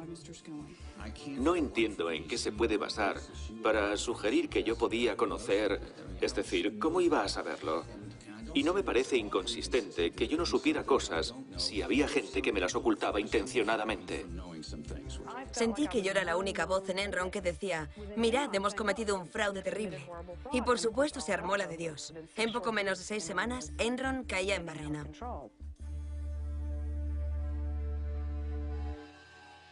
Probablemente en unas circunstancias más normales diría algo más sobre el 11 de septiembre. Igual que los Estados Unidos están siendo atacados por el terrorismo, creo que nos están atacando a nosotros. Y en consecuencia, ahora tenemos la investigación de la Comisión de Valores. Una investigación informal. La Comisión de Investigación de Valores inició pesquisas cuando el Wall Street Journal desveló las operaciones turbias de Fastow.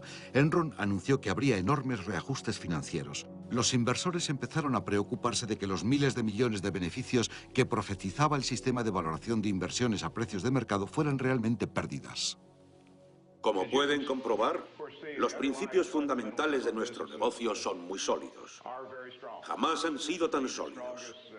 Pero desgraciadamente, Wall Street no se está centrando en eso. Y dudo que ustedes lo hagan tampoco. Esta investigación les llevará mucho tiempo a nuestros contables y abogados. Pero dejará por fin zanjado este asunto. Justo en el momento en que Ken Lay estaba hablando a los empleados, solo a unas manzanas de distancia, la compañía auditora de Enron, Arthur Andersen, había empezado a destruir sus archivos de Enron.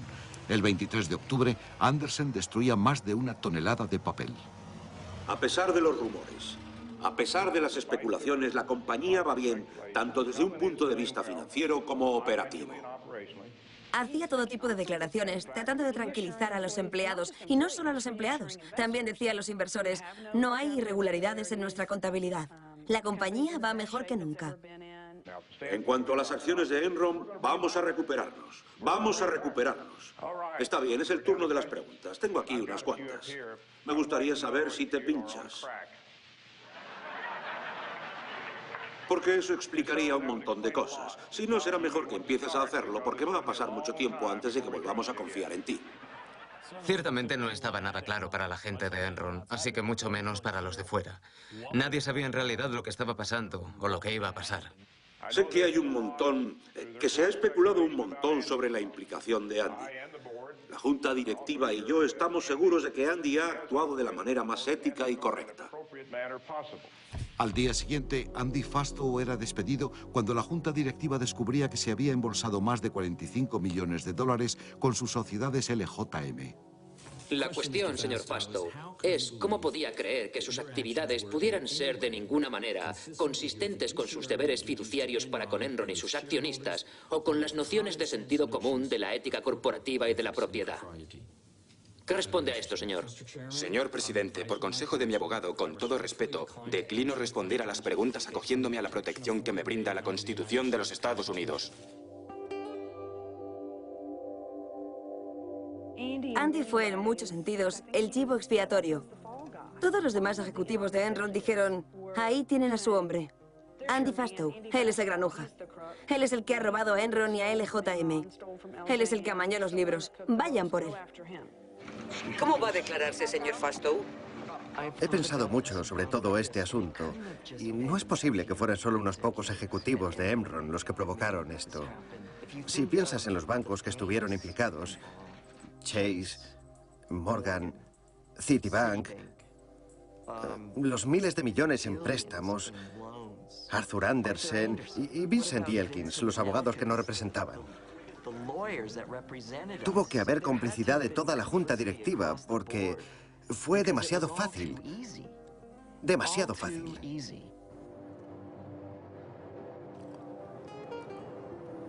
El colapso de Enron fue una enorme tragedia.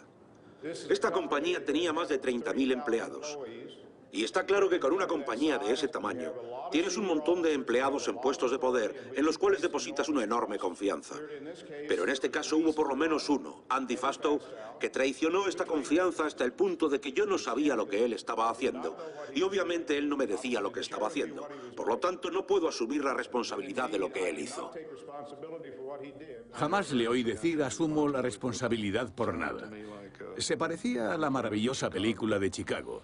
Me acordé de las marionetas y de las bailarinas y el claqué, y apuntando con la pistola.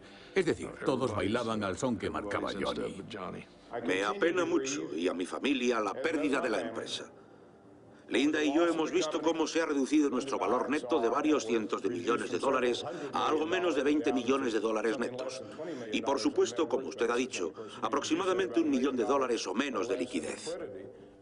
No sé si prefiero que me disparen por bribón o por idiota. Creo que el único sitio para mí es el viaje de los sueños rotos. Muskis quiere decir el parque temático Enron, vamos. Enron hizo impacto en la psiquis nacional. Fue como una lección de perogrullo.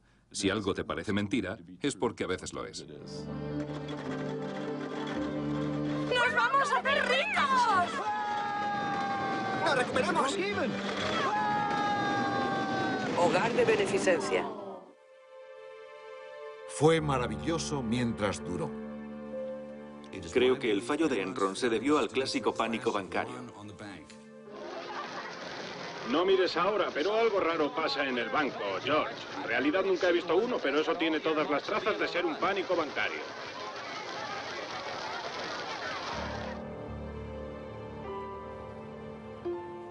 El 2 de diciembre del 2001, menos de 4 meses después de la dimisión de Skilling, Enron se declaró en bancarrota. Recuerdo que fue un día extraño, un tanto surrealista. Nos enteramos a eso de las 9:30 de la quiebra y de que nos iban a despedir a todos. Todos nos sentimos como si estuviéramos en el Titanic y el último de los botes salvavidas hubiera desaparecido y estuviéramos en el barco que se estaba hundiendo. Teníamos 30 minutos para dejar el edificio y en ese momento ya no fue como estar en el Titanic, sino como estar en el Lusitania. Nos había alcanzado un torpedo y teníamos 20 minutos para salir de allí. Había mucha incredulidad. Muy pocos de los empleados normales se creían que podría quebrar de verdad.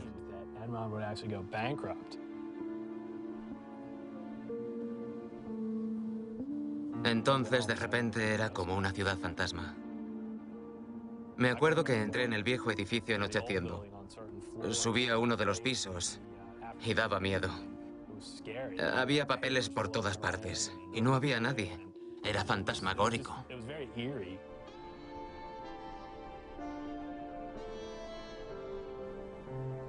Señor Skilling, en su declaración inicial se mostró sumamente compasivo con sus empleados y me gustaría enseñarle una cinta.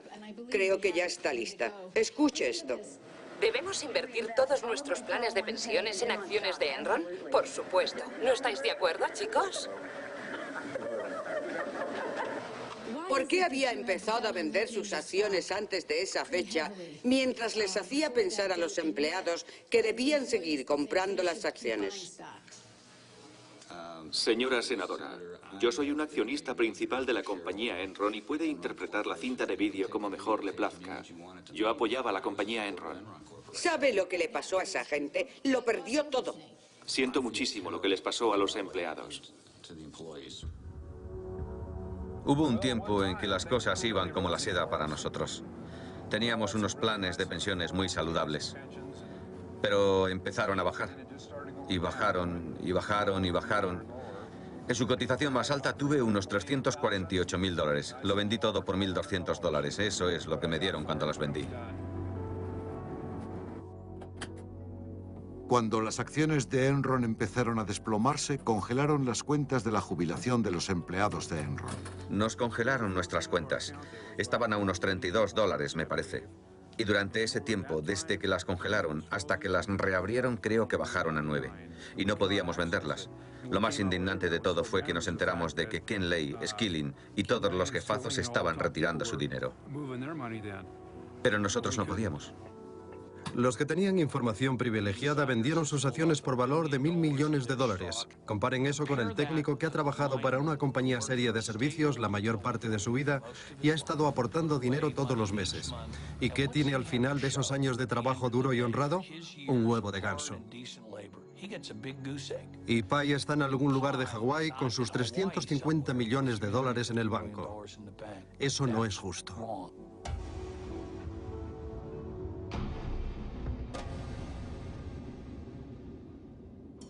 Esta ciudad todavía está muy indignada y dolida. Todavía sigo haciendo terapia 3 años después con algunas familias. Para los que son más reflexivos, el asunto ha calado más hondo y se cuestionan toda la cultura corporativa de este país. Verán, uno puede comerse el mundo entero y ganar todos los trofeos, tener el despacho de la esquina y todos los beneficios extra, y uno puede, de verdad, perder el alma en medio de esta vorágine.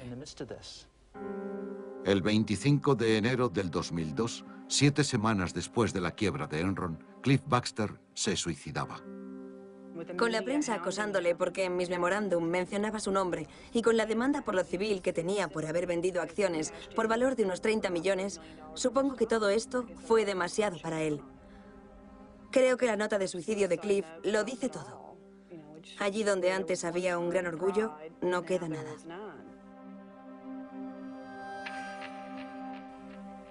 Me resulta muy difícil hablar de Cliff. Desde hacía años éramos muy amigos. Y era un hombre maravilloso. Pero una gran parte de lo que era Cliff estaba indisolublemente vinculado a cómo había triunfado en Enron. Es muy duro mirar a toda una vida de trabajo y decir, ha sido un fracaso. Pero tienes que pararte y pensar fríamente, ¿quién era yo? ¿En qué me convertí?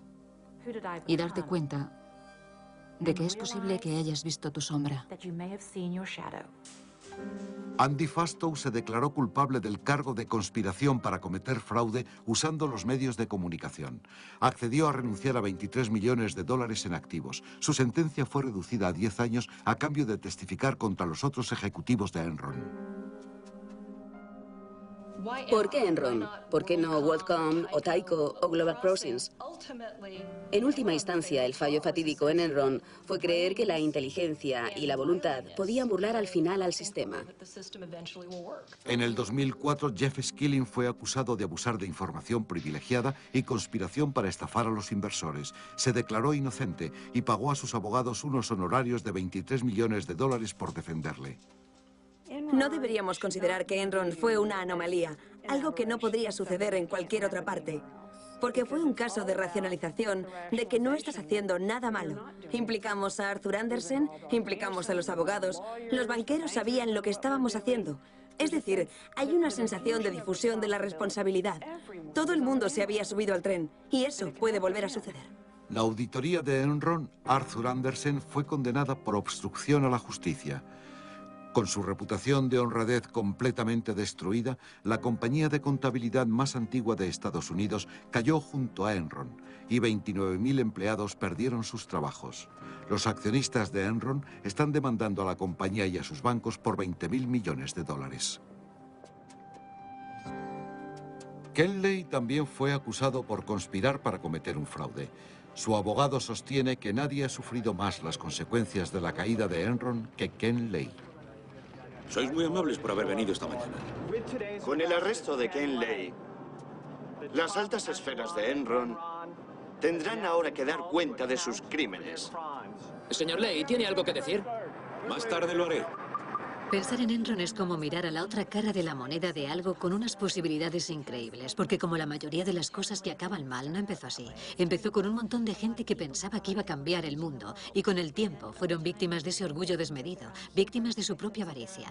De manera que es como coger tanta promesa y potencial y ponerlo delante de un espejo y ver reflejada la otra cara de la moneda. Creo que la gran lección de todas ha sido lo que Enron les pedía precisamente a sus empleados. Es decir, pregunta por qué. Yo no me hice esa pregunta lo bastante. No se la hice lo bastante a los directores. No pregunté a mis colegas lo suficiente.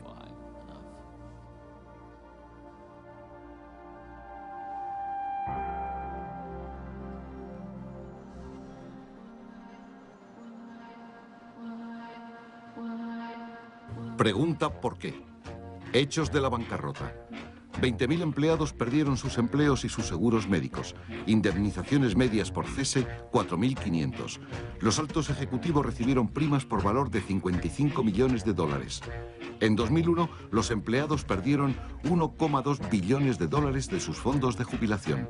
Los jubilados perdieron 2 billones de dólares de los fondos de pensiones. Los altos ejecutivos de Enron cobraron 116 millones de dólares por sus acciones. Proceso criminal de Enron. Declaraciones de culpabilidad, 15. Condenas, 6. Absoluciones, 1. Juicios pendientes, 11. 3 operadores de California se declararon culpables de fraude usando medios de comunicación. 4 ejecutivos de Merrill Lynch fueron hallados culpables de fraude por el asunto de las barcazas nigerianas. Ken Lay y Jeff Skilling están pendientes de juicio.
good. To be good. There's always free chatter in a mousetrap, baby. It's a deal. It's a deal. Got your way. Got your way. Got your way. Business. Business. Got your way. Got your way. Got your way. Business. Business. I narrow my eyes at the concert, baby. Let her ring. Let her ring. Got your